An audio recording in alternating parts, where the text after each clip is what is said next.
With WWE superstars not wanting to work with Charlotte Flair and more, this is Wrestling Hub. My name is John and you're watching the Wrestling Report for October 24th. Before we get into the rest of the video, make sure you subscribe to Wrestling Hub and turn on all notifications to stay up to date with everything in the world of pro wrestling.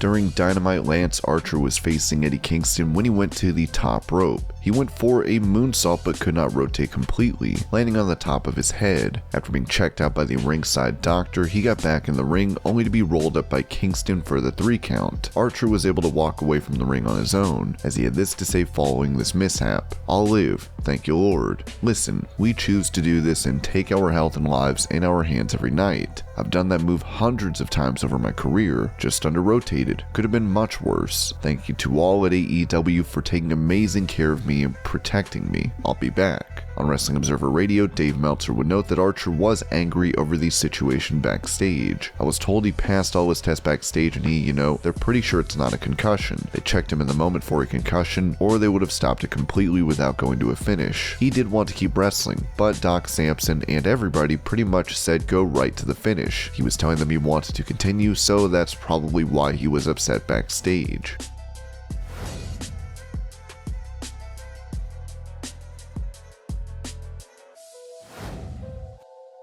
With him now in AEW, Adam Cole looks to be in a feud with Jungle Boy. Speaking on the AEW Unrestricted podcast, he was asked about fans chanting Adam Cole Bebe despite him being a heel for most of his career. "It has been a thing that I've gone through for a few years, and I take it as a giant compliment. My match with Jungle Boy is a prime example. So, in the beginning, they're excited for the entrance. They want to do the boom, and they want to do Adam Cole Bebe, and they're into me at the start of the match. But my theory and my thought process is, if I have enough time, I'll get them to change their mind. The moment with the Jungle Boy match where me and you, Aubrey, we had our moments, and then Jungle Boy ends up locking me in the submission. Everyone in that arena wanted Jungle Boy to win. That's when I was so happy. I was like, okay, we got them. Now we're good. So if they choose to cheer me in the beginning, I'm okay with that. I don't have that inner battle of like, oh, I'm not doing my job, because my job starts to get done as the match progresses. And as I start doing more heelish, dastardly evil things to where as long as I get them by the end, then I'm happy with that. That's kind of my thought process on it."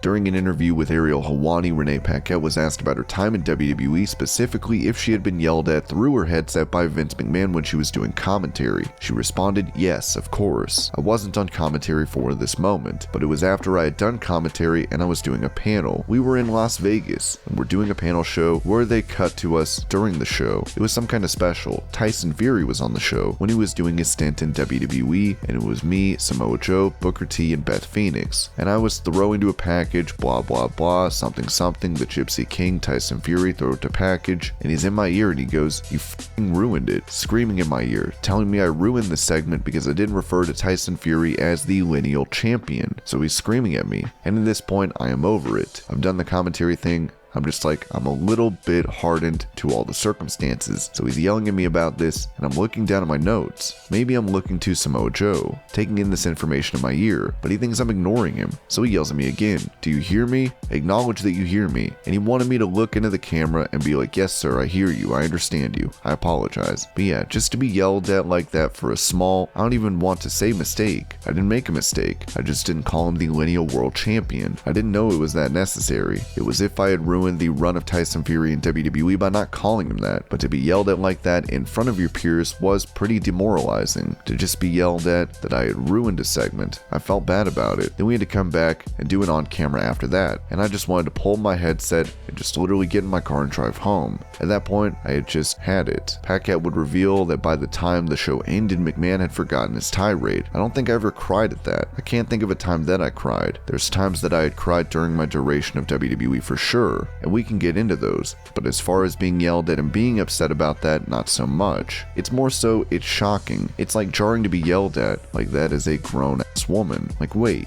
you're talking to me like that? What the fuck?"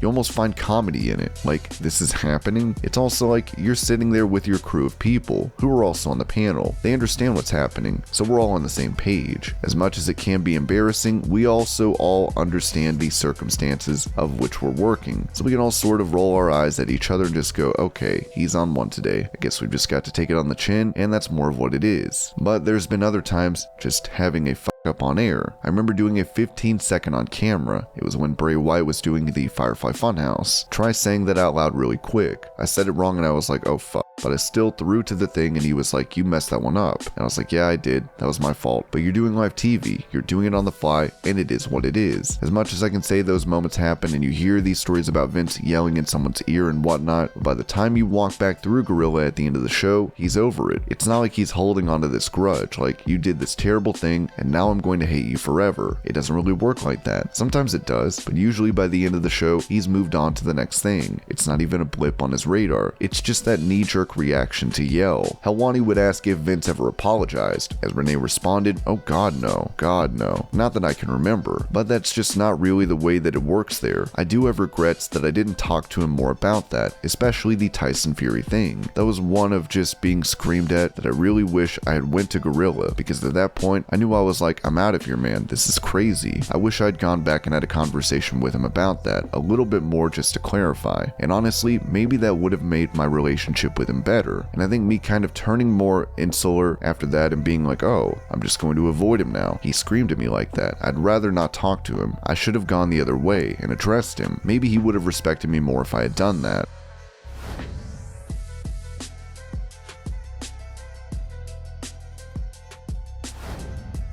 Bryan Danielson has been on a roll since arriving in AEW, with him getting win after win. It was said on The Observer that Danielson wants to end all of his matches differently, so the gimmick is that every single match Bryan Danielson wins differently. I don't know how long. Eventually, if he has enough wins, maybe he'll repeat a finish. But right now, the gimmick is that he never repeats a finish, which is the exact opposite of what they want you to do in WWE. In WWE, it's all about getting the finish over, and usually in AEW it is as well. But he wants to do it in this way, and they're not micromanaging, and nobody is there to say, oh no, we don't do that, so this is what he's doing.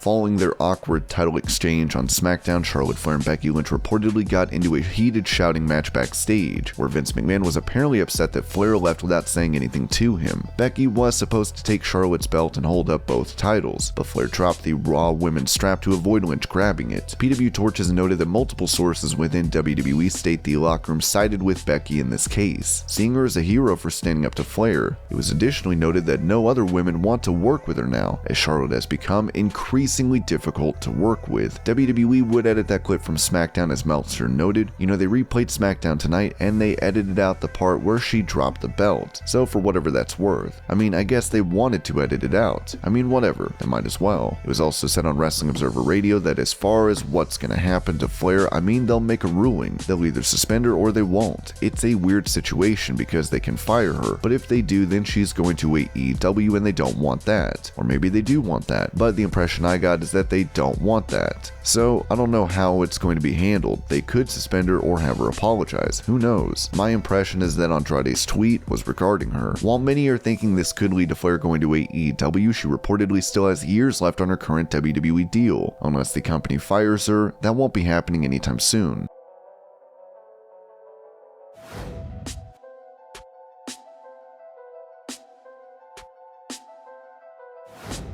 On SmackDown, Drew McIntyre issued an open challenge that was answered by Sami Zayn, with the Chosen One making short work of Sami. On Talking Smack, McIntyre spoke about that match, saying, I went out there and issued an open challenge and Sami Zayn accepted. I mean, Sami is a guy that I remember for a long time thinking, what a great wrestler, and how sympathetic is this guy? He does not have a bad bone in his body. Fast forward to 2021, more specifically tonight, where he is the most annoying man on planet Earth, and me, everyone in the locker room, my dad, my friend's dad, his dog's sisters, cousins, uncle, none of us can stand Sami Zayn, and we were all very happy. I'm sure that I kicked his head almost off his body.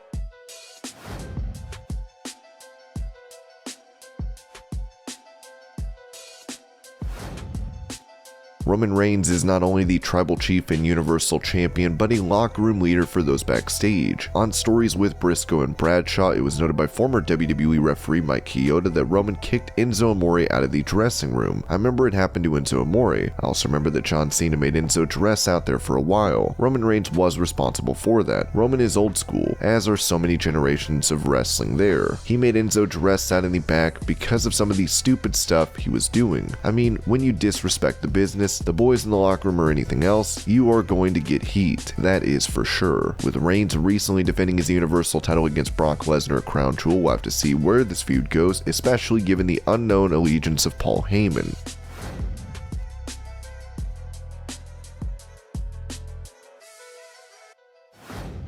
Also on the AEW Unrestricted podcast, Adam Cole touched on teaming with the Young Bucks for Grand Slam, admitting he was nervous about it. I know Matt and Nick have been pretty open about this, and I feel the same way. When it comes to 6-man tag matches, I feel we have the best chemistry together. That's just something between Matt, Nick, and myself that clicks completely. Whether it be the ideas that we have, or our timing, or the moves we do, I always feel like me and the Young Bucks have just gelled so well. The really cool thing for me was when we had that Arthur Ashe 6-man tag match on Rampage. I remember being a little bit nervous that I haven't teamed with the Bucks in like 5 years, and here we are with the biggest show in AEW history as far as attendance goes. Gotta hope it's still there, and it was. I love those guys to death, so it was really cool getting to team with them again, and on such a big stage as well. There's so many fresh matches and cool things we can do in AEW now. It really does feel like with the roster we have, if nothing else changes, there's like 5 years worth of material easily, like minimum. There's just so much we could do, and I've only been here 5 or 6 weeks. I'm so amped.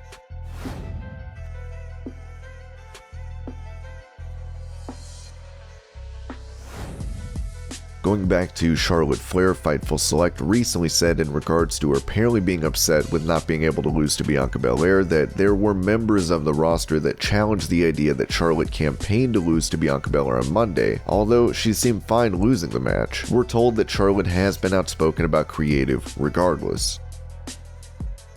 And this was your Pro Wrestling News Update. I hope you're all having a great day. Thank you so much for watching, and I'll see you later.